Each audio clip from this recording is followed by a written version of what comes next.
Hello everyone, ఈరోజు మనం production డ్రాయింగ్లోన నకుల్ జాయింట్ ఎక్స్ప్లెయిన్ చేసుకుందాం. సో క్వశ్చన్ చూడండి.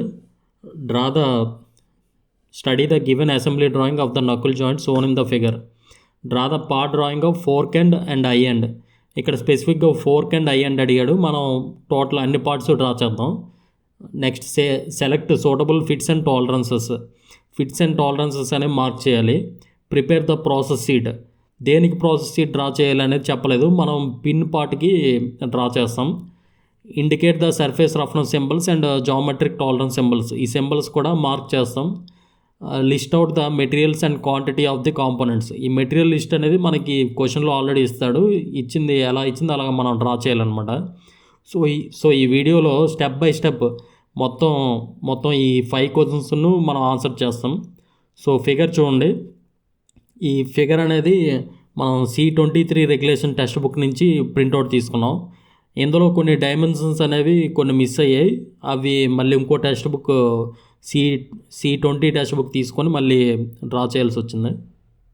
సో ఫస్ట్ డ్రాఫ్టర్తో డ్రా చేసేటప్పుడు డ్రాఫ్టర్ అనేది ప్రాపర్గా అలైన్ అయి ఉందా లేదా అనేది మనం ఒక horizontal edge, vertical edge, proper 90 degrees ఎడ్జ్తో మనం కంపేర్ చేసి చూస్తాం అనమాట. అప్పుడు లాక్ చేసుకుంటాం. ఒక వెర్టికల్ యాక్సిస్ డ్రా చేసి అప్పుడు ఫిగర్ ఆ యాక్సిస్కి తగ్గట్టుగా మనం ఫిగర్ డ్రా చేస్తాం.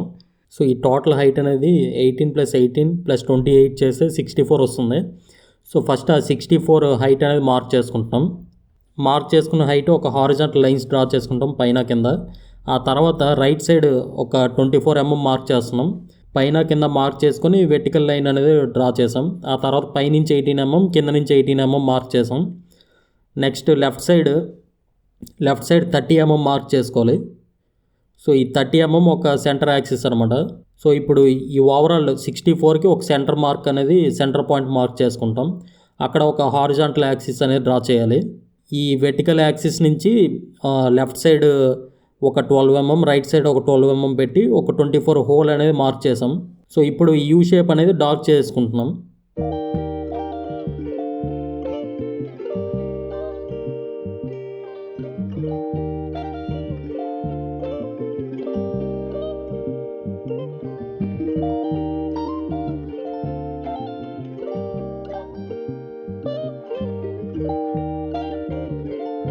ఇక్కడ మనకి semi circles, inner semi circle, outer semi circles అనేవి డ్రా చేయాలి. సో ఇందాక 30 mm డిస్టెన్స్ మార్క్ చేసుకున్నాం కదా, అదే సెంటర్ నుంచి అవుటర్ సర్కిల్ వచ్చేసరికి 32 రేడియస్ తీసుకోండి. 32 రేడియస్. సేమ్ అదే సెంటర్ నుంచి ఇన్నర్ సెమీ సర్కిల్కి 14 రేడియస్ తీసుకొని డ్రా చేస్తాం. Inner semi circle full semi circle వస్తుంది. అవుటర్ వచ్చేసరికి కట్ అవుతుంది అనమాట. ఈ 28 విడ్త్ దగ్గర కట్ అవుతుంది. ఇక్కడ మనకి బయట ఒక షాఫ్ట్ లాగా ఒకటి డ్రా చేస్తాం. 25 mm డయా షాఫ్ట్, అది మార్క్ చేసుకోవాలి మనం. హారిజాంటల్ యాక్సిస్కి 12.5 ఇటు, 12.5 అటు మార్క్ చేసుకుంటే ఈ 25 అనేది వచ్చేస్తుంది అనమాట. సో ఈ షాఫ్ట్ లెంత్ అనేది ఎంత అనేది మనకి స్పెసిఫిక్గా ఇవ్వలేదు, ఎంతైనా తీసుకోవచ్చు. దీనికి హెక్సాగనల్ షేప్లో ఉన్నది సైడ్స్ అనేవి, అవి కూడా మనకి లెంత్స్ ఇవ్వలేదు. మనం పైనుంచి ఒక 8 mm, కింద నుంచి ఒక 8 mm మార్క్ చేసుకున్నాం, లైన్స్ డ్రా చేసుకున్నాం. ఈ కర్వ్డ్ షేప్స్ రావడానికి అని చెప్పి ఈ ప్రో సర్కిల్ యూజ్ చేసాం. అందులో 8 నెంబర్ ప్రో సర్కిల్ యూజ్ చేసాం. పెద్ద కర్వ్స్కి 17 mm సర్కిల్ అనేది యూజ్ చేసాం. సో ఇప్పుడు ఫస్ట్ పార్ట్ ఫ్రంట్ వ్యూ అనేది అయిపోయింది. దీనికి మనం హ్యాచింగ్ చేసుకోవాలి. హ్యాచింగ్ అనేది ఎప్పుడూ 45 degrees యాంగిల్తోనే డ్రా చేస్తారనమాట. ఈచ్ లైన్కి 2 mm గ్యాప్ ఉండాలి అంటారు. అది ఒక్కొక్క ఫిగర్కి ఒకలా అనమాట. సో ఇక్కడ డ్రాఫ్టర్తో హ్యాచింగ్ అనేది చాలా ఈజీ. డ్రాఫ్టర్లో ఉన్న 45 degrees యాంగిల్ మార్క్ చేసుకొని ప్యారలల్ లైన్స్ డ్రా చేసేయడమే అనమాట. సో ఇప్పుడు ఫ్రంట్ వ్యూ అయిపోయింది. ఈ ఫ్రంట్ వ్యూ తాలూకు ప్రొజెక్షన్స్ అన్నీ మనం కిందకి ప్రాజెక్ట్ చేసుకోవాలన్నమాట. ప్రాజెక్ట్ చేసుకున్న ప్రొజెక్షన్స్ పైనే మనం ఒక హారిజాంటల్ యాక్సిస్ అనేది డ్రా చేస్తాం, సెంటర్ మార్క్ చేసుకొని. అదే యాక్సిస్ పైన టాప్ వ్యూ అనేది డ్రా చేస్తాం. హారిజాంటల్ యాక్సిస్కి పైన 14, కింద 14 మార్క్ చేసుకొని ఒక మార్కింగ్ తీసుకుంటాం. ఇప్పుడు ఆ సెంటర్ నుంచి సర్కిల్ ఒకటి డ్రా చేస్తాం, రేడియస్ 24. సో ఇన్నర్ సర్కిల్ ఒకటి డ్రా చేస్తాం, రేడియస్ 12 mm.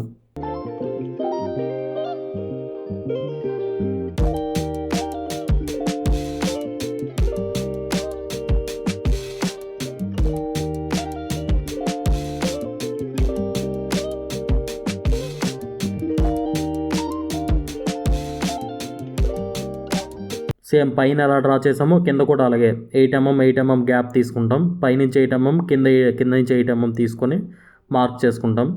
ఈ సైడ్ సాఫ్ట్ వచ్చేసరికి సేమ్ హారిజాంటల్ యాక్సిస్ నుంచి పైకి 12.5, కిందకి 12.5 మార్క్ చేసుకుంటాం. లెంత్ వచ్చేసరికి మన ఇష్టం ఎంతైనా తీసుకోవచ్చు. పైన ఎంత తీసుకుంటే కింద అంతే తీసుకోవాలి. సో టాప్ వ్యూ అయిపోయింది. మనం ఇప్పుడు సెకండ్ పార్ట్ అనేది డ్రా చేస్తాం. సెకండ్ పార్ట్ చూడండి. సెకండ్ పార్ట్లో మెయిన్ మెజర్మెంట్స్ వచ్చేసరికి 86 mm విడ్త్ సెంటర్ యాక్సిస్ నుంచి, వెర్టికల్ యాక్సిస్ నుంచి 86 mm మార్క్ చేసుకోవాలి. అలాగే లెఫ్ట్ సైడ్ వచ్చేసరికి సెంటర్ యాక్సిస్ నుంచి 24 మార్క్ చేసుకోవాలి. ఈ పైన ఉన్న ప్రాజెక్షన్స్ కిందకి ప్రాజెక్ట్ చేస్తున్నాం అనమాట. ఇక్కడ విడ్త్ 28 విడ్త్ మార్క్ చేసుకుంటున్నాం.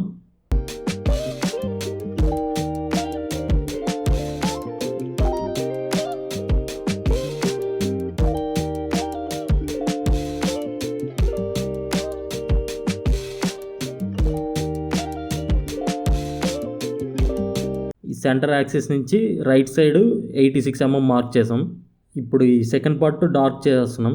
ఈ సెంటర్ హోల్ అనేది పైన ఉన్న ప్రొజెక్షన్ అలా కిందకి ప్రొజెక్ట్ చేస్తాము.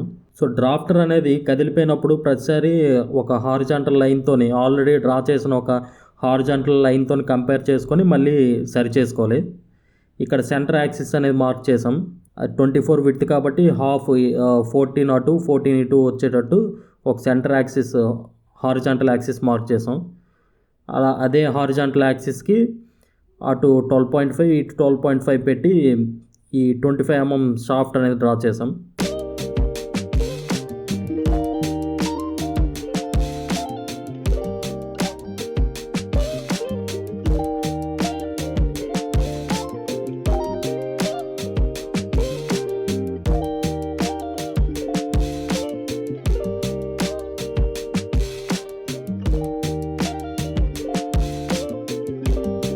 సో ఇప్పుడు మనం హ్యాచింగ్ చేసుకోవాలి. సెకండ్ పార్ట్ అయిపోయినట్టే.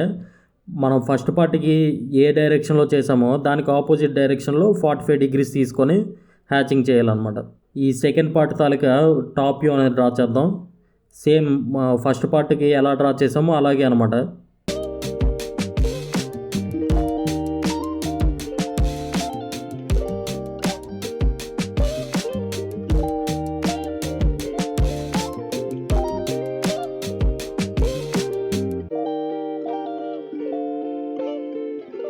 సో ఇప్పుడు ఫస్ట్ పార్ట్ సెకండ్ పార్ట్ అయిపోయింది. థర్డ్ పార్ట్ అనేది పిన్ అనమాట. పిన్నికి ఉన్న డైమెన్షన్స్ చూడండి. పిన్ ఓవరాల్ హైట్ వచ్చేసరికి 92 mm. పిన్ తాలూకు హెడ్ 38 mm డయా, పిన్ తాలూకు డయా 24 mm డయా. ఆ మెజర్మెంట్స్ అనేవి ఇప్పుడు మనం డ్రా చేస్తాం. సో ఇక్కడ సెంటర్ యాక్సిస్ తీసుకుంటున్నాం. ఫస్ట్ సెంటర్ యాక్సిస్ అనేది డ్రా చేసుకొని పైన 38 mm మార్క్ చేసుకోవాలి. యాక్సిస్కి రెండు వైపులు ఈక్వల్ డిస్టెన్స్ తీసుకొని మార్క్ చేసుకోవాలి. సో ఇప్పుడు 12 mm మార్క్ చేస్తున్నాం. అదే యాక్సిస్ పైన 24 mm, అంటే యాక్సిస్కి ఒకవైపు 12 mm ఇంకోవైపు 12 mm మార్క్ చేసుకుంటే మనకి ఈక్వల్గా వచ్చేస్తుంది అనమాట. ఇక్కడ హెడ్ వదిలిగా హెడ్ నుంచి కిందకి 80 mm ఉంటుంది. సో ఈ పిన్కి కిందన వచ్చేసరికి మనకి ఒక కాలర్ అలాగే ట్యాపర్ పిన్ వస్తుంది అనమాట. ఆ ట్యాపర్ పిన్ ప్లేస్ అయ్యేటట్టు ఒక హోల్ అనేది చూపించాలి. అక్కడ హోల్ ఆల్రెడీ ఉంటుంది. మనం డాషెడ్ లైన్తో చూపిస్తాం అనమాట. కింద నుంచి ఎంత డిస్టెన్స్లో ఉందో అంతే డిస్టెన్స్లో మనం మార్క్ చేసుకోవాలి. సో ఫస్ట్ కింద 4 mm విడిచిపెట్టగా ఆ 4 mm పైనుంచి 12 mm విడ్త్ ఉంటుంది ఈ కాలర్ అనేది. సో అక్కడ ఒక 6 mm డిస్టెన్స్లో ఒక హారిజాంటల్ యాక్సిస్ అనేది మార్క్ చేసుకుంటాం. ఆ హారిజాంటల్ యాక్సిస్ నుంచి పైకి 2.5, కిందకి 2.5 మార్క్ చేసుకుంటాం. ఈ ట్యాపర్ పిన్ అనేది 5 mm పిన్ కాబట్టి. సో ఇప్పుడు కాలర్ అనేది డ్రా చేయాలి. పిన్ అయిపోయింది. మీకు నాకు ఇక్కడ స్పేస్ లేదు కాబట్టి ఈ రెండు పక్కన డ్రా చేయాల్సి వచ్చింది. ఇప్పుడు మనకి ఫస్ట్ పార్ట్ సెకండ్ పార్ట్ ఎలా డ్రా చేసామో అలాగే ఈ పిన్ అలాగే కాలర్ ఈ రెండు ఒక యాక్సిస్లో డ్రా చేసుకున్నాం అనుకోండి, ఈజీగా ఉంటుంది. ఆ 38 mm మార్క్ చేసుకుంటాం యాక్సిస్ సిమెట్రీగా. మా విడ్త్ వచ్చేసరికి 12 mm. సో ఫస్ట్ లైట్గా డ్రా చేసి తర్వాత డార్క్ చేసుకుంటాం. నెక్స్ట్ అలాగే యాక్సిస్కి ఒకవైపు 12 mm ఇంకో 12 mm అటువైపు 12 mm మార్క్ చేసుకుంటే సెంటర్లో మనకి 24 mm వస్తుందన్నమాట. ఈ కాలర్కి సెంటర్ పాయింట్ ఒకటి తీసుకుని హారిజాంటల్ యాక్సిస్ డ్రా చేస్తాం. ఆ హారిజాంటల్ యాక్సిస్కి ఒకవైపు 2.5 mm ఇంకోవైపు 2.5 mm మార్క్ చేస్తాం. ఇక్కడ మనకి ట్యాపర్ పిన్ అనేది వస్తుంది అనమాట.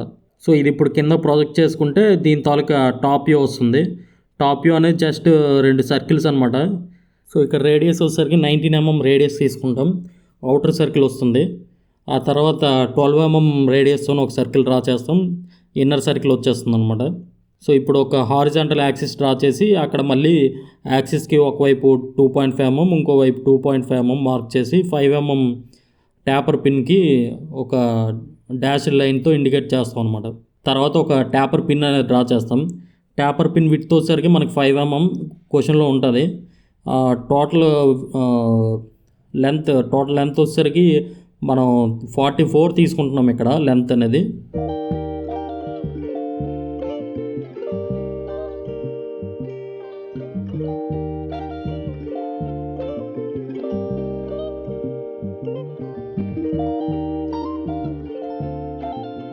సో ఇప్పుడు అన్ని పార్ట్స్ అనేవి కంప్లీట్ అయిపోయి first part, second part, third part, fourth part, fifth part అన్ని పార్ట్స్ మనం పార్ట్ డ్రాయింగ్ అనేది డ్రా చేస్తాం. ఇప్పుడు ఫిట్స్ అండ్ టాలరెన్సెస్ అనేవి మార్క్ చేయాలి. దానికన్నా ముందు మనం డైమెన్షనింగ్ అనేది చేయాలన్నమాట. డైమెన్షనింగ్ చేశాకే ఈ ఫిట్స్ అండ్ టాలరెన్సెస్ అనేవి మార్క్ చేయడానికి అవుతుంది. డైమెన్షనింగ్ అనేది క్వశ్చన్లో ఎలా ఇచ్చాడో అలాగా ఇండివిజువల్ పార్ట్స్ అనేవి మార్క్ చేసి చూపిస్తాం అనమాట. ఇక్కడ మెయిన్గా ఫాలో అవ్వాల్సింది ఏంటంటే డైమెన్షనింగ్ అనేది ఫిగర్ పైన రాకుండా చూసుకోవాలి. ఫిగర్కి బయటే ఉండాలి డైమెన్షనింగ్ మోస్ట్లీ. నెక్స్ట్ అలాగే ఓవర్ డైమెన్షనింగ్ అనేది చేయకూడదు. ఒకే డైమెన్షన్ని వేరు దగ్గరలో చూపించకూడదు అనమాట. ఏదో ఒక దగ్గర చూపిస్తే చాలు. అలాగే ఫ్రంట్ వ్యూ అలాగే టాప్ వ్యూ రెండిట్లో కూడాను డైమెన్షనింగ్ కవర్ అయ్యేటట్టు చూసుకోవాలి. సో ఈ టైప్లో ఉంటుంది డైమెన్షనింగ్. ఇవన్నీ క్వశ్చన్లో ఉన్న డైమెన్షన్స్ అనమాట. ఇప్పుడు మనం పార్ట్ నెంబర్స్ అనేవి మార్క్ చేసుకోవాలి. టోటల్ 5 పార్ట్స్ అనేవి క్లియర్గా చూపించాలన్నమాట. ఒక ప్రో సర్కిల్తోని 10 mm సర్కిల్ డ్రా చేసుకొని అందులో నెంబర్స్ ఇండికేట్ చేసుకుంటారు. సో ఇప్పుడు ఫిట్స్ చూడండి, టైప్ ఆఫ్ ఫిట్స్.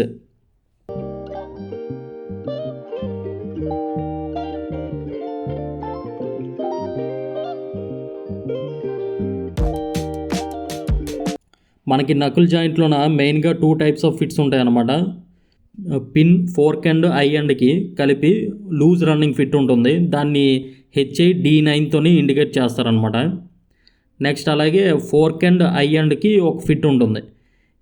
ఈ ఫిట్ని ఈజీ రన్నింగ్ ఫిట్, దీన్ని H8E8తో ఇండికేట్ చేస్తారు. సో ఇది మనం షీట్లోనే ఈ టేబులర్ ఫామ్ కంపల్సరీ రాయాలి. ఇవి మనం గుర్తుపెట్టుకోవాలి. టైప్ ఆఫ్ ఫిట్ అలాగే సింబల్ అనేది గుర్తుపెట్టుకోవాలి. ఇక్కడ మనకి H8 అనేది మనకి హోల్ అనమాట. హోల్ ఇండికేట్ చేస్తుంది. క్యాపిటల్ లెటర్స్ ఎప్పుడు హోల్ని ఇండికేట్ చేస్తాయి, స్మాల్ లెటర్ ఎప్పుడు షాఫ్ట్ని ఇండికేట్ చేస్తాయి అనమాట. D9 అనేది shaft taluka tolerance.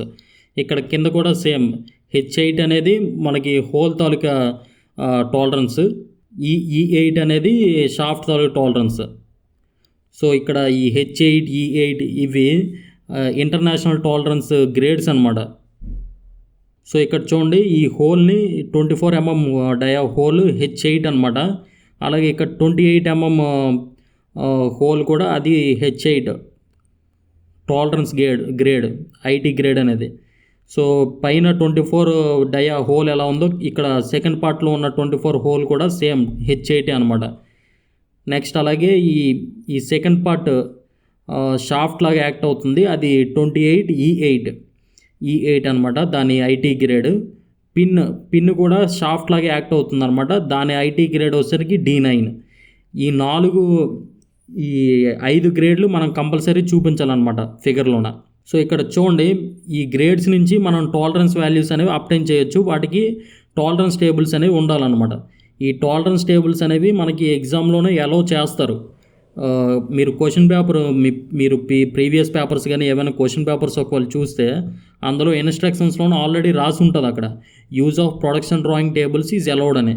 Production drawing tables or fits and tolerances tables అని రాసి ఉంటుంది.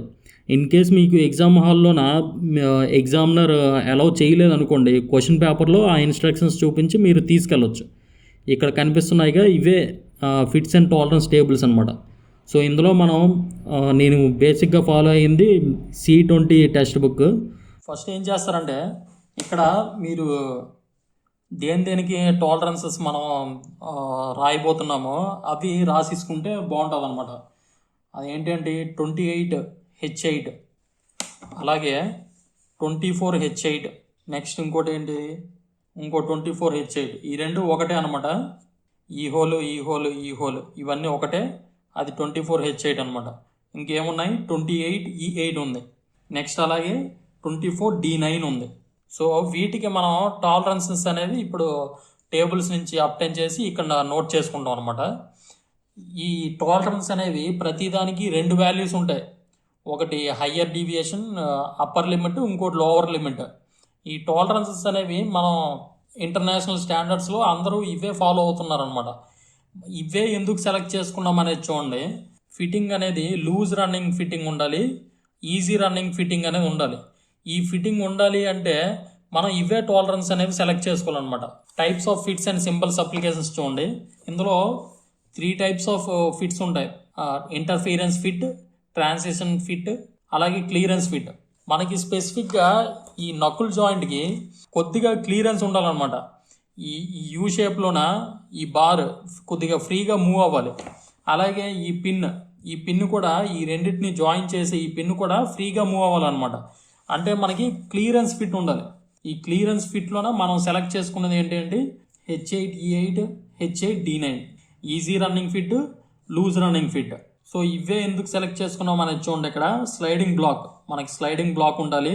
అలాగే sleeve bearing with low revolution. ఈ రీజన్స్ వల్ల మనం ఈ రెండే సెలెక్ట్ చేసుకున్నాం అనమాట. ఈ గ్రేడ్స్ అనేవి మనకు గుర్తున్నాయనుకోండి, మనకి ఈజీగా మనం ఐడెంటిఫై చేయొచ్చు వీటి వాల్యూస్. అది ఎలా అనేది చూడండి. Deviations for common grades of fits అని ఉన్నాయి. ఇందులో మనం ఇదిగోండి, ఇది H8 కాలం. ఈ H8లోన ఇక్కడ నామినల్ సైజెస్ అని ఉంటాయి, డిఫరెంట్ సైజెస్ అనమాట. ఈ ఫస్ట్ బాక్స్ తీసుకుంటే ఇది 1mm to 3mm సైజ్ అనమాట. 3mm to 6mm, next 6mm to 10, అలాగే డిఫరెంట్ సైజెస్ ఉంటాయి.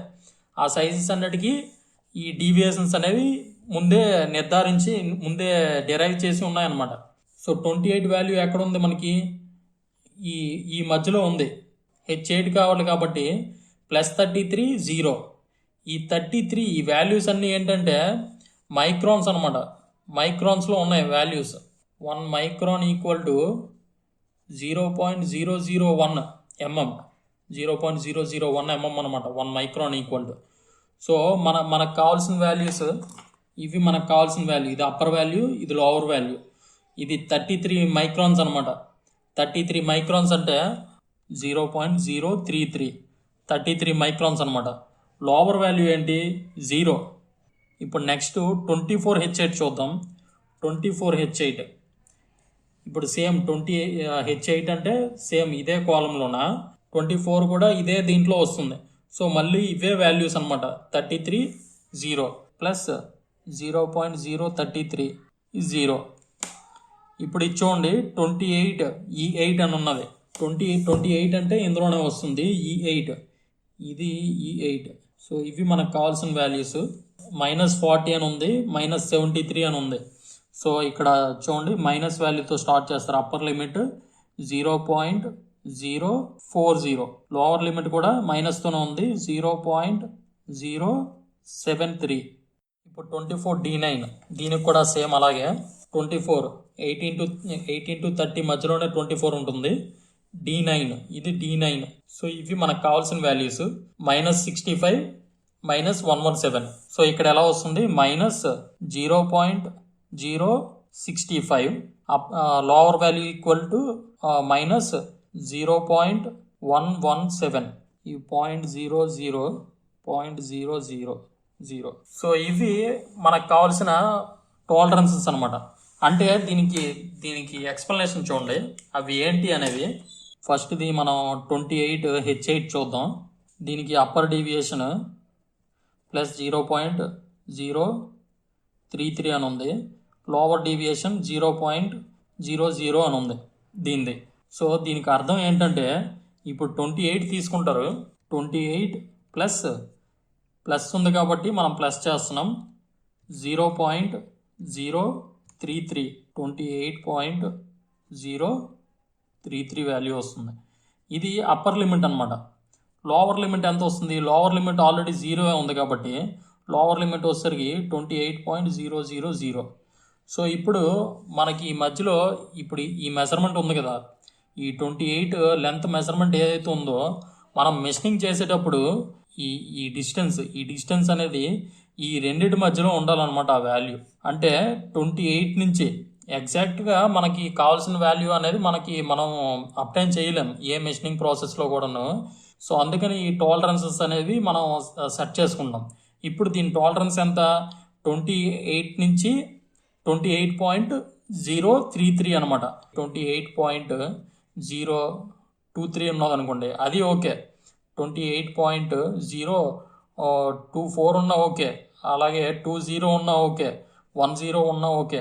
అలాగా ఈ 33 లోపల 28 నుంచి ఈ 0.33 లోపల ఈ మధ్యలో ఏ వాల్యూ వచ్చినా ఓకే. దీనికన్నా ఎక్కువ వచ్చినా లేదా దీనికన్నా తక్కువ వచ్చినా అప్పుడు ఇది అన్ఫిట్ అనమాట. ఇది మరి పనికిరాదు, ఈ పార్ట్ అనేది పనికిరాదు. మళ్ళీ ఫ్రెష్గా మ్యానుఫ్యాక్చరింగ్ చేసుకోవడమే. అది టాలరెన్సెస్ అనమాట. చూడండి, క్యాపిటల్ లెటర్ ఉన్నవన్నీ హోల్స్. ఈ హెచ్ అనే కాదు, అదర్ లెటర్స్ కూడా ఉంటాయి, అదర్ గ్రేడ్స్ కూడా ఉంటాయి. క్యాపిటల్ లెటర్ ఉంటే అది హోల్, స్మాల్ లెటర్ ఉంటే అది షాఫ్ట్ అనమాట. ఈ 24D9 చూద్దాం. 24D9 అంటే ఈ షాఫ్ట్కి అనమాట. షాఫ్ట్ సాల్ ఇది 24D9. అంటే ఇక్కడ మనకి అప్పర్ లిమిట్ ఎంత? 24. ఇక్కడ ఇది మైనస్ వాల్యూ కాబట్టి మనం మైనస్ చేస్తున్నాం. -0.065 అంటే ఎంత వచ్చింది? 23.935 వచ్చింది. నెక్స్ట్ ఇప్పుడు ఇది అప్పర్ లిమిట్ అనమాట. లోవర్ లిమిట్ వచ్చేసరికి 24 మైనస్ వాల్యూ కాబట్టి మైనస్ చేయాలి. 0.117, 23.883. సో ఈ పిన్ తోలకి డయామీటర్ అనేది ఎగ్జాక్ట్గా 24 మనం మ్యానుఫ్యాక్చర్ చేయలేం. మనకి ఎగ్జాక్ట్ 24 కూడా ఫిట్ కాదనమాట. సో ఇక్కడ మనకి వాల్యూ ఎంత ఉండాలి? 23.93 టు 23.883 ఈ మధ్యలో ఉండాలి, లేదా ఈ వాల్యూస్ ఉండాలి. అప్పుడే ఈ పిన్ అనేది ఫిట్ అనమాట. ఈ వాల్యూ కన్నా పెద్ద వాల్యూ ఉన్నా, ఈ వాల్యూ కన్నా చిన్న వాల్యూ ఉన్నా సరే ఇది అన్ఫిట్. అలా మనకి ఈ టాలరెన్సెస్ అనేవి హెల్ప్ అవుతాయి అన్నమాట. ఈ నకుల్ జాయింట్లోన మనకి మేజర్గా ఉండేవి ఈ 2 ఫిట్సే.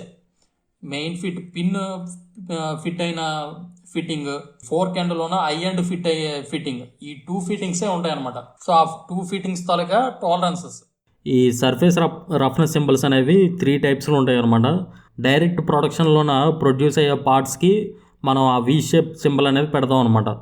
అదే ప్రొడక్షన్ చేశాక మళ్ళీ దాన్ని మనం మెషినింగ్ చేయాల్సి వచ్చింది అనుకోండి, అలాంటి దానికి ఈ సెకండ్ సింబల్ యూజ్ చేస్తాం. అదే మనం ఏ మెటీరియల్ రిమూవల్ అసలు అవసరం లేదు అన్నదానికి ఈ థర్డ్ సింబల్ అనేది యూజ్ చేస్తాం అనమాట. సో ఈ సర్ఫేస్ రఫ్నెస్ వాల్యూ అనేది ఈ ట్రయాంగిల్ ఈ డెల్టాలో డ్రా చేస్తాం కదా, ఆ పైన ఆ వాల్యూ అనేది రాయాలన్నమాట. ఈ వాల్యూస్ అనేవి μmలో ఉంటాయి, యూనిట్స్ అనేవి. సో ఇప్పుడు మనం ఈ టోటల్ ఫిగర్ మొత్తానికి మనం సర్ఫేస్ రఫ్నెస్ వాల్యూస్ అనేవి అన్నిటి దగ్గర వేయలేం కాబట్టి ఏదో ఒక దగ్గర ఒక పెద్ద సింబల్తోని వాల్యూ ఇండికేట్ చేస్తాం. ఫిగర్ మొత్తానికి ఎక్కడెక్కడ అవసరం పడుతుందో అక్కడ ఆ ప్లేస్లో జస్ట్ సింబల్ మాత్రం డ్రా చేస్తాం అనమాట. ఈ 3 సింబల్స్లో ఏది అప్లికబుల్ అయితే ఆ సింబల్ డ్రా చేస్తాం, వాల్యూ మాత్రం ఒక దగ్గర వేసి చూపించేస్తాం.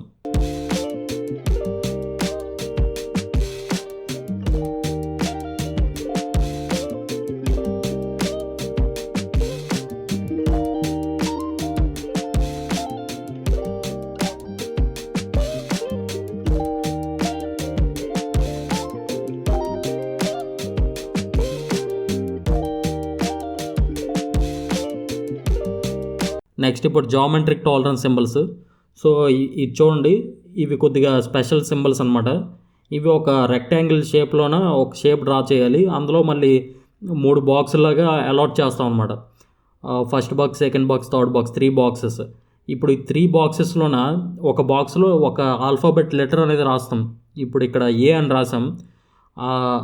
ఇంకో లెఫ్ట్ సైడ్ బాక్స్లోన ఒక సింబల్ అనేది డ్రా చేస్తాం అనమాట.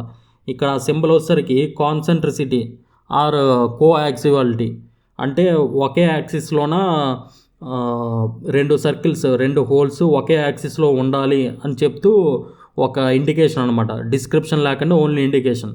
ఇక్కడ డీవియేషన్ ఎంత ఉండొచ్చు అంటే 0.2 డయా డీవియేషన్ ఉండొచ్చు అనమాట. అంతకన్నా ఎక్కువ ఉండకూడదు, అంతకన్నా తక్కువ ఉండకూడదు. సో ఇది రెండు సర్కిల్స్ కోయాక్సిల్ అయ్యి ఉండాలని చెప్పాం కదా. సో ఆ 2 ఏంటేంటి అనేది ఇక్కడ ఏతోని ఇండికేట్ చేసాం. అక్కడ మనం చిన్న ఒక ట్రయాంగిల్ ఒకటి డ్రా చేయాలి. ఆ డేటమ్ ఫీచర్ అంటాం. సో ఇప్పుడు ఈ 2 యాక్సిస్కి ఈ కండిషన్ అనేది వర్తిస్తుంది అనమాట. కోయాక్సివాలిటీ అనే కండిషన్ వర్తిస్తుంది. సో సేమ్ అలాగే సెకండ్ పార్ట్ వచ్చేసరికి ఇక్కడ కూడా ఒక జామెట్రిక్ టాలరెన్స్ సింబల్ డ్రా చేయాలి. సో ఇక్కడ రెక్టాంగిల్ బాక్స్ డ్రా చేస్తున్నాం. ఫస్ట్ కాలంలోనే పెర్పెండిక్యులర్ సింబల్ అనేది పెట్టాం. ఈ పెర్పెండిక్యులారిటీ అంటే మనకి ఏవో 2 యాక్సిస్కి, హారిజాంటల్ యాక్సిస్, వెర్టికల్ యాక్సిస్ రెండిటికి కంపేర్ చేస్తూ పెర్పెండిక్యులారిటీ అనేది చూపిస్తాం అనమాట. సో ఆ 2 ఏంటేంటి అనేది ఇక్కడ టూ పాయింట్స్లో చూపించాం. అందుకే మళ్ళీ ఇక్కడ బి పాయింట్ అనేది తీసుకున్నాం అనమాట. సో వెర్టికల్ యాక్సిస్కి అలాగే హారిజాంటల్ లైన్కి ఇండికేట్ చేస్తూ. సో ఈ పెర్పెండిక్యులారిటీ డీవియేషన్ అనేది 0.8. పిన్కి కూడా ఒక జామెట్రికల్ టాలరెన్స్ సింబల్ ఉంటుంది. ఈ పిన్ అనేది మనకి స్ట్రైట్గా ఉండాలి. సో ఇక్కడ స్ట్రైట్నెస్ సింబల్ యూజ్ చేసాం. డీవియేషన్ అనేది డయా 0.1 ఉండాలి. సో ఇది దేనికి రిలేటెడ్ అయ్యి లేదు. సో దీనికి ఆల్ఫాబెట్ లెటర్స్ ఏవి యూజ్ చేయలేదన్నమాట. ఒక చిన్న టేబులర్ ఫామ్ అనేది టైప్ ఆఫ్ ఫిట్స్ని ఎక్స్ప్లెయిన్ చేస్తూ ఒక టేబులర్ ఫామ్ అనేది డ్రా చేస్తున్నాం. తర్వాత పార్ట్స్ లిస్ట్ అనేది డ్రా చేయాలి. పార్ట్స్ లిస్ట్ అన్నా బిల్ ఆఫ్ మెటీరియల్స్ అన్నా ఒకటే అనమాట. సో మనం పార్ట్స్ ఆల్రెడీ ఇండికేట్ చేస్తాం కదా. ఆ 5 పార్ట్స్ ఇక్కడ names, raw material, quantity mention చేయాలన్నమాట. నెక్స్ట్ ప్రాసెస్ షీట్ అనేది ఎగ్జాక్ట్గా రాయాలి అనేం లేదు. గ్రామటికల్ మిస్టేక్స్ గట్రా వచ్చినా పర్లేదు, కానీ మనకి టెంప్లెట్ మెయిన్ ఇలాగే ఉండాలన్నమాట. టెంప్లెట్ అనేది ఇక్కడ మనం పార్ట్ నెంబర్ 3 పిన్కి మనం ప్రాసెస్ షీట్ అనేది రాస్తున్నాం. ఈ పిన్ ఎలాగా ఫ్యాబ్రికేట్ చేసాం, ఎలాగా మ్యానుఫ్యాక్చరింగ్ చేసాం అనేది ఎక్స్ప్లెనేషనే ఈ ప్రాసెస్ షీట్ అనమాట. సో బేసిక్గా మనం పిన్ తీసుకొని ఫస్ట్ ఆ రా మెటీరియల్ని చెక్ చేస్తాం. లెంత్, డయామీటర్ చెక్ చేస్తాం. వెనియర్తో చెక్ చేస్తాం కాబట్టి టూల్స్ వెనియర్ అన్నాం. తర్వాత అది లేత్లో ప్లేస్ చేసి మనం లేత్లో ఫిక్స్ చేస్తాం. జాబ్ అనేది చక్కగా ఫిక్స్ చేస్తాం. అది సెకండ్ పాయింట్ రాసుకున్నాం. తర్వాత లేత్ యూజ్ చేస్తున్నాం కాబట్టి మెషిన్స్లో లేత్ మెన్షన్ చేస్తాం. ఇప్పుడు జాబ్ ఫిక్స్ చేశాక మనం ఫేసింగ్, టర్నింగ్, స్టెప్ టర్నింగ్ అవి ఆ ఆపరేషన్స్ అనేవి చేస్తాం అనమాట. ఏ ఆపరేషన్స్ చేస్తామో అవి మెన్షన్ చేయాలి. టూల్స్ ఏవి యూజ్ చేస్తామో అవి మెన్షన్ చేయాలన్నమాట టూల్స్ కాలంలోన. ఇక టైం అనే కాలంలోన మనం టైం ఏం మెన్షన్ చేయాల్సిన అవసరం లేదు. Setup time or operation time అనేది మెన్షన్ చేయాల్సిన అవసరం లేదు. ఇలాగే వాడు ఏ పార్ట్ అడిగితే ఆ పార్ట్కి మనం ప్రాసెస్ షీట్ అనేది రాయాలన్నమాట. ఎగ్జాక్ట్గా ఉండాల్సిన అవసరం లేదు. ప్రాసెస్ బేసిక్ ప్రాసెస్ అనేది రాయాలి. టెంప్లెట్ ఇదే టెంప్లెట్లో ఉండాలన్నమాట. సో వీడియో నచ్చితే లైక్ చేయండి, షేర్ చేయండి, కామెంట్ చేయండి. Thanks for watching.